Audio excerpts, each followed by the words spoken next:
은혜가 되시죠? 하나님의 크신 은혜와 사랑이 우리 아동부 또 우리 찬양대 위에 함께 하시기를 간절히 소망합니다. 오늘 현악반도 많이 나오셔서 감사드립니다. 동일한 은혜가 있기를 원합니다. 옆에 계신 분들 인사하시죠. 성도님이 계셔서 살만 나는 세상입니다.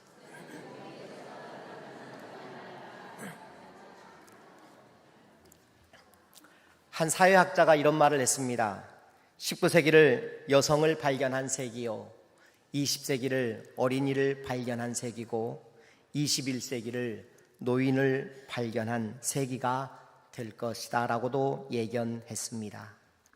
어린이를 발견한다는 것, 무엇을 뜻하는 말일까요? 그 전까지 어린이들이 하나의 인간이나 인격으로 간주되기보다는 보통 부모나 사회의 부속물 정도로 취급되었던 것을 전제로 하는 말일 것입니다. 그렇게 어린이가 무시되던 시절이 있었고 그 시절 속에서도 또 어린이를 지키려 하는 사람들이 분명히 있었습니다. 반면 우리 시대의 어린이들은 온실 속에 곱게 자라고 있는 것 같은 느낌입니다. 애지중지하는 부모 아래서 부족함이 없는 시대를 어린 생명들이 살고 있습니다. 어떤 의미에서 어린이날은 사실 큰 의미가 없어 보입니다. 어린이가 무시될 때 그들을 위한 날로 절실하게 필요하기도 했겠지만 현대의 어린이들을 보면 최고의 대접을 받고 우리 가정에서 거의 우상처럼 숭배되어지는 그런 존재가 되어버린 것 같습니다. 그럼에도 보이지 않는 사각지대는 아직도 많지요. 지구촌 곳곳에 어린이들이 험한 일에 내몰리고 있고 인권이 무시되고 하루하루 삶의 버거움 때문에 세상 밖으로 내몰리는 아이들, 그리고 방치되는 아이들이 여전히 많다는 것은 우리의 책임이기도 할 것입니다. 오늘은 어린이 주일입니다. 저는 개인적으로 어린이 주일이라는 말보다는 5월 첫째 주일을 자녀 사랑 주일로 명칭을 바꾸어 보면 어떨까 하는 생각을 해봅니다. 어린이에 국한하지 않고 우리의 자녀들의 신앙을 돌보아야 한다라는 의미입니다. 오늘 본문은 므낫세의 이야기입니다. 이스라엘 역사 가운데 가장 악한 왕이 두 사람이 있습니다. 한 사람은 북쪽의 아합 왕입니다. 그 악함이 얼마나 큰지 이미 우리가 잘 알고 있지요. 그리고 남쪽에 가장 악한 왕이 또 하나 등장하는데 그 왕이 바로 므낫세라는 왕입니다. 누가 더 악한지 무게를 재본다면 저는 아합보다 므낫세가 훨씬 더 악하다고 봅니다. 아합은요, 그의 아내가 굉장히 못됐습니다. 이방 여자였고 배후에서 모든 조종을 했던 사람입니다. 거기에 넘어갔던 사람이 아합이었지요. 반면에 오늘 본문에 나오는 므낫세는 어떻습니까? 배후에 그런 사람은 존재하지 않았습니다. 누군가 그를 꾀는 사람이 아니라 오히려 므낫세가 백성들을 꾀었다라고 오늘 본문이 말합니다. 8절을 한번 같이 보실까요? 8절 말씀입니다. 같이 읽습니다. 이 백성이 듣지 아니하였고 므낫세의 꾀임을 받고 악을 행한 것이 여호와께서 이스라엘 자손 앞에서 멸하신 여러 민족보다 더 심하였더라. 어디 그뿐입니까? 그의 아버지가 이스라엘의 종교개혁이라는 큰 과업을 이룬 왕임에도 불구하고 어쩌면 그 무게를 가늠하기 어렵겠지만 굳이 따지자면 저는 아합보다 므낫세가 훨씬 더 악한 모습을 가지고 있다고 생각합니다. 그의 행적을 살펴볼까 합니다. 12살에 왕권을 얻었습니다. 미약한 나이였지요. 그러다 보니 주변의 많은 세력들이 므낫세를 가만두지 않았을 것 같습니다. 므낫세는 나라를 온통 우상으로 가득 채워버렸습니다. 우상들의 종합 선물 세트를 만들어 버렸습니다. 모든 신상들을 다 받아들인 매우 악한 왕입니다. 5절을 다시 한번 읽어봅니다. 또 여호와의 성전 두 마당에 하늘의 1월 성신을 위하여 제단을 쌓고 여기에 신흥 종교를 여러분 만들어버린 것입니다. 여호와 플러스 1월 성신을 합쳐서 만들어낸 신흥 종교를 만든 더 강력한 신을 만들어낸 것입니다. 여기서 그치지 않지요. 7절을 또 읽어봅니다. 또 자기가 만든 아로색인 아세라 목상을 성전에 세웠더라. 옛적에 여호와께서 이 성전에 대하여 다윗과 그의 아들 솔로몬에게 이르시기를 내가 이스라엘의 모든 지파 중에서 택한 이 성전과 예루살렘에 내 이름을 영원히 둘지라. 아멘. 여기 보니까 아세라 목상을 어디에 세웠습니까? 성전에 세웠습니다. 여러분, 성전에 만약에 제가 불상을 갖다 놓았다고 가정해 보시지요. 놀랄 일이 아니겠습니까? 있을 수 없는 일을 지금 한 것입니다. 그뿐만이 아닙니다. 온갖 신접한 사람, 그리고 해서는 안 될 수많은 짓들을 자행했다고 6절에서도 언급하고 있습니다. 몰렉, 1월 성신, 바알과 아세라 모든 것을 다 합쳐버린, 마치 그야말로 종교 다원주의를 연상케 만드는 그런 시대를 만들어 놓은 것입니다. 거기에다가 이 므낫세라는 사람이 또 어떤 짓을 자행한 줄 아십니까? 그 유명한 선지자 이사야를 톱으로 켜서 죽인 사람이 바로 므낫세였습니다. 오늘 이런 왕의 등장에 그의 부모의 이야기를 하려고 합니다. 이 부모가 누구냐? 히스기야입니다. 히스기야는 누가 뭐래도 만점짜리 왕입니다.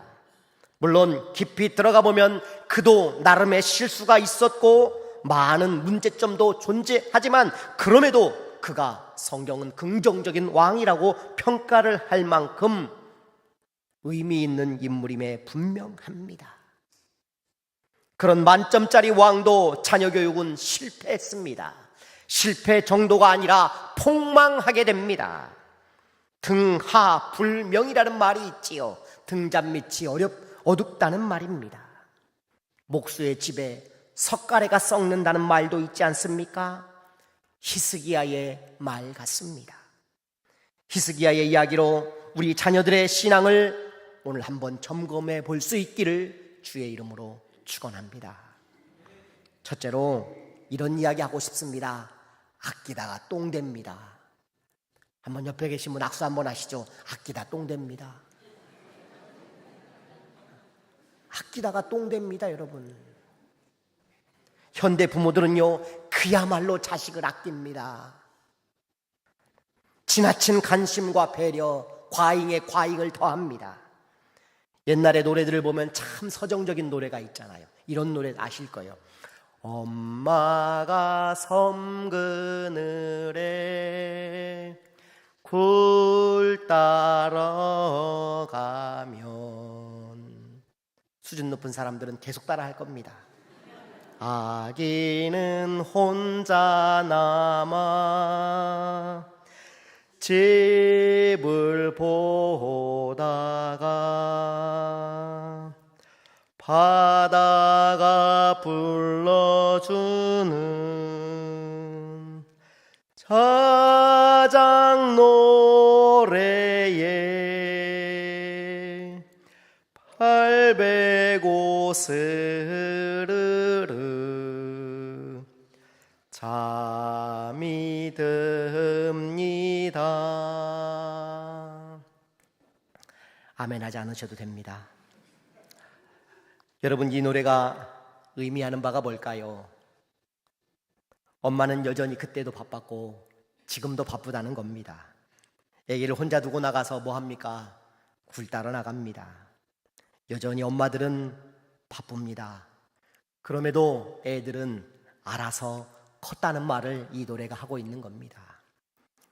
잠을 잡니다. 노래를 누가 불러줍니까? 바다가 불러줍니다. 바다가 불러준 그 노래가 어떤 노래인지 아십니까? 어떤 노래예요? 짜장 노래입니다. 짜장을 자꾸 생각하며 결국 잠이 든 겁니다. 얼마나 배가 고팠으면. 어쨌건 스스로 컸다는 이야기입니다. 요즘 어떻게 이 노래를 불러야 할까요? 이렇게 불러야 할 것 같습니다. 엄마가 이른 아침 출근을 하면 아기는 혼자 남아 집을 보다가 배민이 보내주는 배달 음식에 컴퓨터 게임에 지쳐서 쓰러져 잠이 듭니다. 역시 엄마는 여전히 바쁩니다. 그리고 알아서 크는 건 마찬가지입니다. 자녀들은요, 알아서 큽니다. 그런데 오늘 우리 부모들이 지나칩니다. 우리 교회 앞에 초등학교가 있어서 아침에 등교 시간이 되면요, 엄청나게 많은 차량이 골머리를 매일같이 겪습니다. 제 생각에 그렇게 멀지 않을 것 같은데, 애들이 걸어와도 될 것 같은데 엄마들의 과잉의 과잉 보호가 너무 심하다는 생각이 듭니다. 하교 시간은 어떻습니까? 또 역시 정신이 없습니다. 차량 행렬이 아주 그냥 틈을 보이지 않습니다. 거기에 학원 차량까지 오후에는 더해져서 더 복잡합니다. 부모들의 과도한 지극정성이지요. 제 생각에 우리 교회도 한 5년만 지나면 교회 학교 선물을 글루코사민이나 호가논을 줘야 하지 않을까 생각이 듭니다. 컴퓨터 앞에서 애들이 관절이 썩고 있거든요. 놀 줄을 몰라요. 학교 운동장은 점점 줄어들고 있습니다. 그게 지금 우리 아이들의 현실입니다. 히스기야도 지극정성 다할 수밖에 없었던 아들 하나를 얻었습니다. 하나님으로부터 생명을 15년을 연장받은 시기에 아들 하나를 낳아버렸습니다. 그 아들이 바로 므낫세입니다. 그리고 그 아들이 12살의 왕위에 올랐습니다. 어린 시절 아버지와 공동의 통치를 합니다. 섭정이라고 하지요. 아버지 히스기야의 간섭이 있는 통치를 한 어린 왕이었습니다. 섭정을 했으니 아들과 가까이 한 시간도 많이 있었을 겁니다. 아버지의 통치는 종교개혁을 이루어냈음에도 불구하고 아들은 왜 오늘 본문에 이 모양이 되어버린 것일까요? 뭐가 문제입니까? 므낫세에게 말씀이 없었습니다. 부모가 자녀를 붙잡고 공부시킨다고 해도 여러분 해결될까요? 아니요, 그렇지 않습니다. 선생님이 붙잡고 한다고 해서 여러분 해결될 것 같습니까? 안 됩니다. 선생이 떠나고 부모가 떠나면 끝인 것입니다. 말씀을 붙잡게 해야 합니다. 아니, 말씀이 그 아이를 붙잡게 만들어야 합니다. 여기서 말씀이 무엇입니까? 요한복음 1장 14절에 말씀이 육신이 되어 우리 가운데 거하심에 우리가 그의 영광을 보니 아버지의 독생자의 영광이요 은혜와 진리가 충만하더라라고 말합니다. 이 말씀을 공동번역은 이렇게 말합니다. 말씀이 사람이 되어서 우리와 함께 계셨는데 우리는 그분의 영광을 보았다. 그것은 외아들이 아버지에게서 받은 영광이었다. 그분에게는 은총과 진리가 충만하였다. 여러분, 바로 이 말씀, 예수 그리스도, 그분을 우리 자녀들에게 붙들려 주어야 하는 것입니다. 오늘 우리가 절실하게 고민해 보아야 할 신앙의 문제가 아닙니까? 오냐 이리 봐주고 저리 봐주고 품 안의 자식이라고 상처받을세라 깨질세라 오냐만 할 줄 알면서 우리는 그렇게 말씀도 없는 므낫세를 키우고 있는 것은 아닐까요? 언젠가는 나아지겠지. 언젠가는 돌아오겠지. 언제일까요? 여러분, 그렇게 아끼다가 똥 되는 것입니다. 히스기야의 므낫세를 길러온 모습이 오늘 우리의 모습과 흡사 다르지 않다는 것입니다. 그는 종교개혁의 성과를 이루어낸 왕입니다. 그럼에도 불구하고 정작 자기 아들에게는 말씀이 없었습니다. 여러분, 기적을 경험하면 신앙이 더 잘할 것 같습니까? 아닙니다. 더 큰 기적을 호기심으로 기대할 뿐입니다. 병이 나으면 신앙이 깊어질까요? 아니요. 저는 병 낫고 딴짓하는 사람도 많이 보았습니다. 그러나 말씀에 붙들린 사람은 어떻게 된 줄 아십니까? 병이 낫지 않아도 말씀 붙들고 삽니다. 이 일이 안 풀려도 여전히 하나님 앞에 나와 말씀으로 살게 되더라는 것입니다. 도대체 히스기야는 종교개혁을 했으면서 아들에게 무엇을 가르친 것입니까? 왕권을 튼튼히 할 수 있는 테크닉을 가르쳤을까요? 왕으로서 적과 싸울 수 있는 전장의 지략을 가르쳤던 것일까요? 신하들에게 기죽지 않는 테크닉을 가르쳤을지도 모를 일입니다. 그러나 정작 중요한 말씀이 빠져버린 것입니다. 잠언 22장 6절에 보니까요, 우리 부모들에게 주신 사명이 하나 나옵니다. 같이 읽어봅니다. 시작.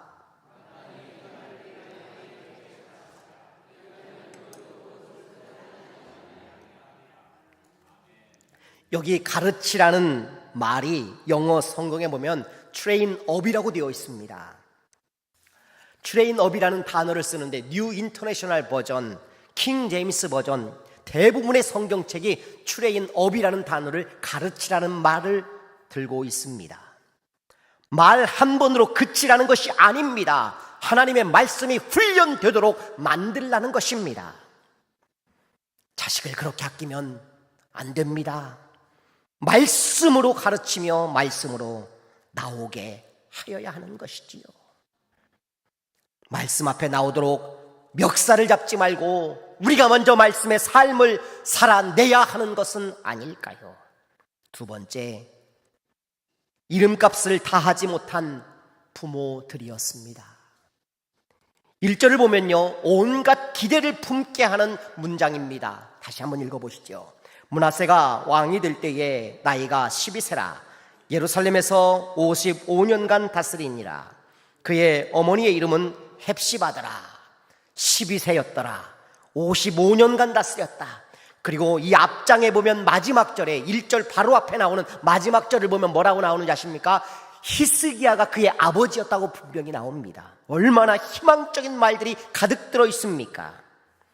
그런데 태평성대와 종교개혁의 시대를 이루며 백성들이 하나님과 가까이 하던 히스기야의 시대가 끝나고 마감하니 무려 55년을 통치한 그 아들의 이름이 등장하는데 그가 하나님을 떠나 있었다는 것입니다.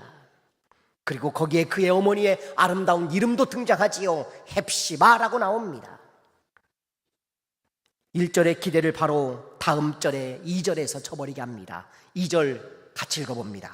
므낫세가 여호와 보시기에 악을 행하여 여호와께서 이스라엘 자손 앞에서 쫓아내신 이방 사람의 가증한 일을 따라서.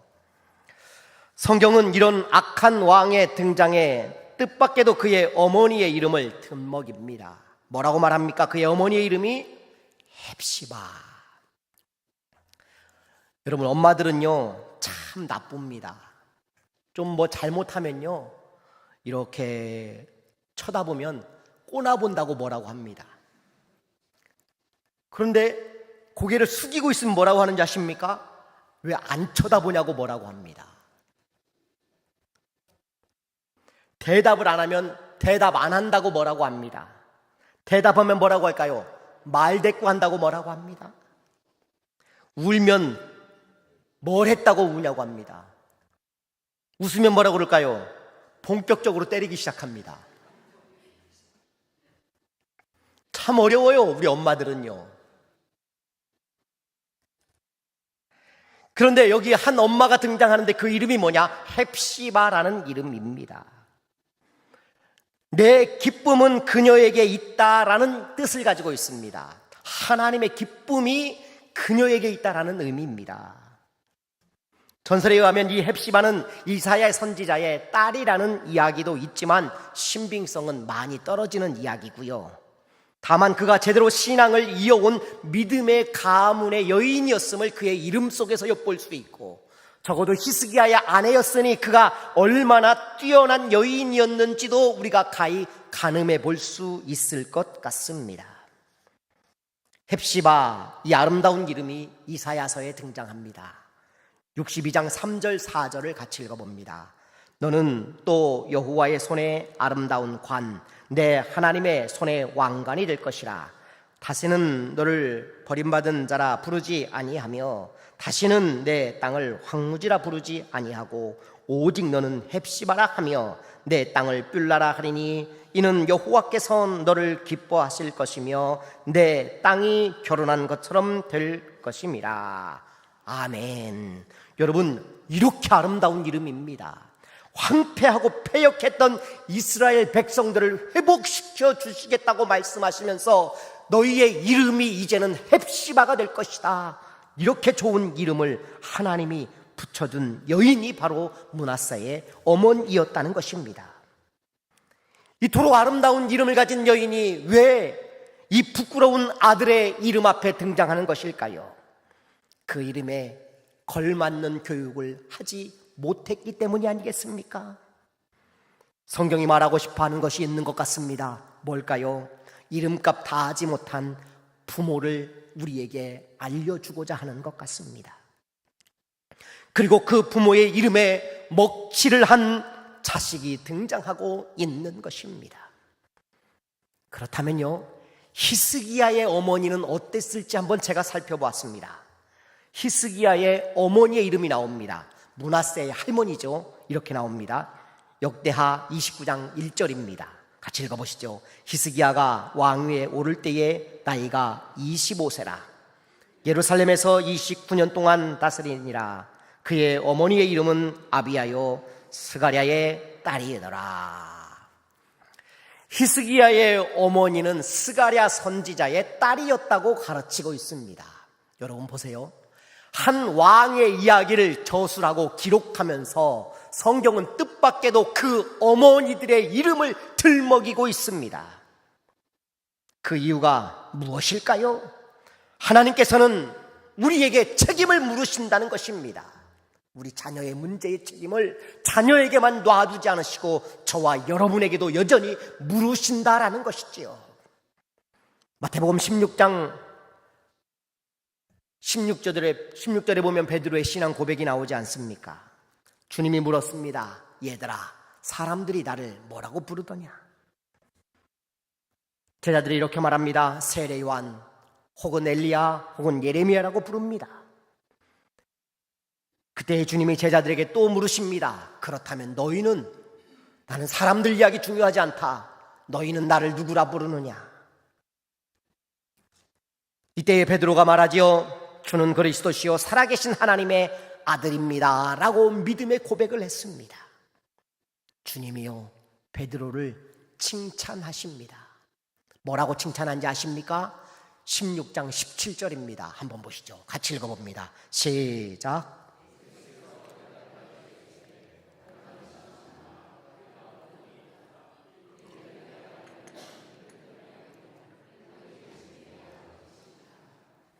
아멘. 바요나 시모나, 이게 중요합니다. 바요나 시모나, 바는 언제나 아들입니다. 바 돌로메의 아들, 바 예수의 아들, 이런 뜻을 가지고 있습니다. 여러분, 바요나, 요나의 아들 시모나, 네가 복이 있도다. 할렐루야. 왜 아버지의 이름을 들먹입니까? 자식의 책임은 부모에게 있기 때문에 성경은 그 아버지의, 그 부모의 이름을 지금 들먹이고 있다는 것입니다. 부모 자식 간의 신앙적 관계를 성경은 외면하지 않고 있다는 것이고요, 자식의 신앙은 부모의 신앙의 아름다운 열매로 보고 있다는 것입니다.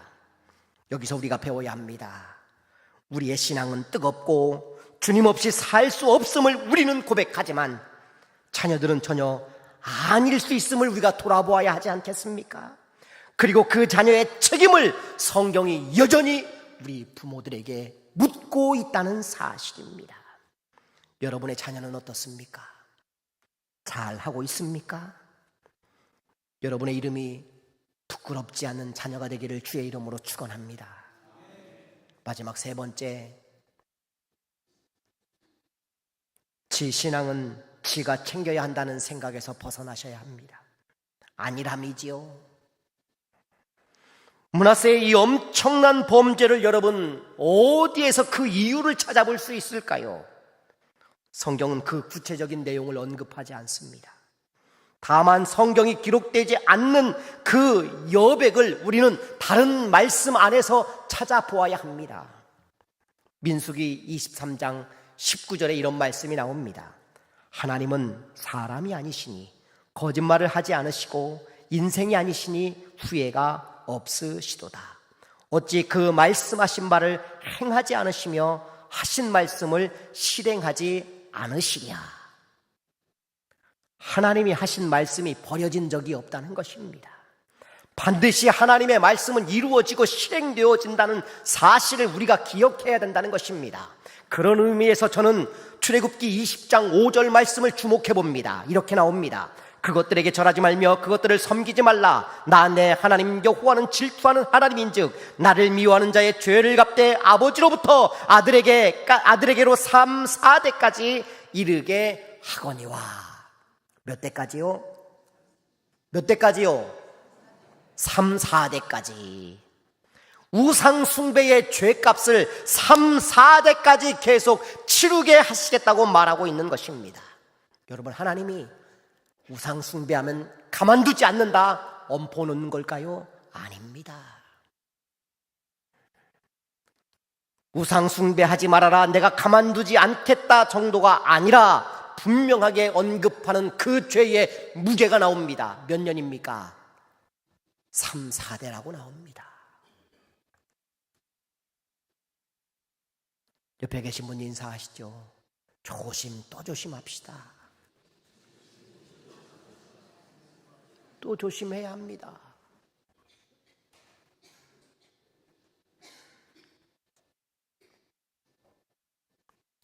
선조 때에 수많은 왕들이 우상을 숭배하였습니다. 그 악한 영은 후손들에게 영향을 미치지 않겠습니까? 그러므로 선한 왕의 후손 가운데 악한 왕이 나오는 이유가 여기에 있는 것이고, 악한 왕의 후손 가운데 아직 그 악한 왕의 모습에 견딜 수 없어서 믿음을 지킨 왕들은 끝까지 선함으로 남지만, 그러나 그 악한 선배들의 죄악은 여전히 하나님이 묻고 계시더라는 사실입니다. 훗날 이스라엘이 바벨론 포로로 끌려갑니다. 몇 년요? 자그마치 70년입니다. 결혼을 비교적 일찍 하는 것을 감안해 본다면 70년의 세월은 무엇입니까? 3대쯤 되는 세월입니다. 비교적 어린 나이에 결혼하는 그들의 풍습에 보면요, 이건 충분히 3대를 넘고도 남을 수도 있습니다. 죄를 물으신 결과가 아닐까요? 하나님은 기억하고 계십니다. 여기에 히스기야의 책임이 또 하나 나옵니다. 성경에 보면 히스기야에 이런 말을 했어 싶을 정도의 말이 나옵니다. 열왕기하 20장 19절 말씀 같이 읽어보시죠.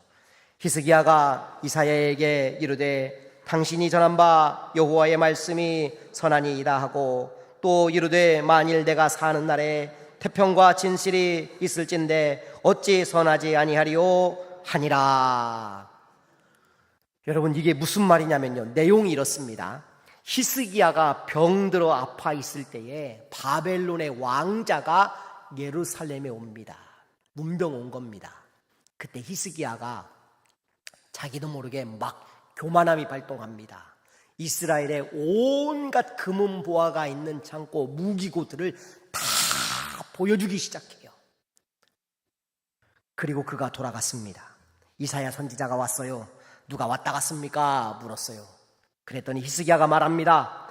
바벨론의 왕자가 다녀갔습니다. 제가 오랜만에 이스라엘 좀 자랑을 했습니다. 이것도 보여주고 저것도 보여주고 자랑을 다 했습니다. 그때 이사야가 말합니다. 그때의 한 말이 뭐냐면, 당신의 자녀들이 바벨론의 포로로 끌려가게 될 날이 올 것입니다 라고 말했어요. 그 말 앞에 했던 본문이 방금 읽었던 본문이에요. 당신은 하나님의 선한 종이니 당신의 말이 선합니다. 진실할 것입니다. 그러나 내가 사는 날에는 태평과 진실이 있을진데 어찌 선하지 아니하리요? 이런 말을 한 겁니다. 세번역 성경을 제가 다시 읽어보면 히스기야가 이사야에게 말하였다. 예언자께서 전하여 준 주님의 말씀은 지당한 말씀입니다. 히스기야는 자기가 살아있는 동안만이라도 평화와 안정이 계속된다면 그것만으로도 다행이라고 생각하였다. 이 얼마나 안일한 부모의 모습입니까? 자식들이 포로로 끌려가게 될 것이라고 예언을 했는데 얼마나 안일한 모습입니까? 나 때에 일어날 일이 아니니 나는 상관없습니다라고 이렇게 이야기합니다.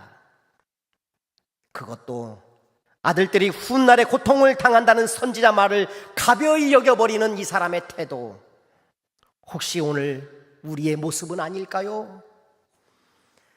지 신앙 지가 지키는 것이지 자식은 얻지 못해요 하며 이미 여러분 우리가 포기해버린 것은 아닐까요?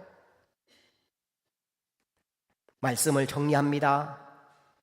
참 좋은 사람인데 집에 가면 형편없는 사람이 있습니다. 세상 사람들에게 너무 친절하고 가장 가까운 이들에게 정작 친절하지 못하다면 그 사람 가짜인 거죠.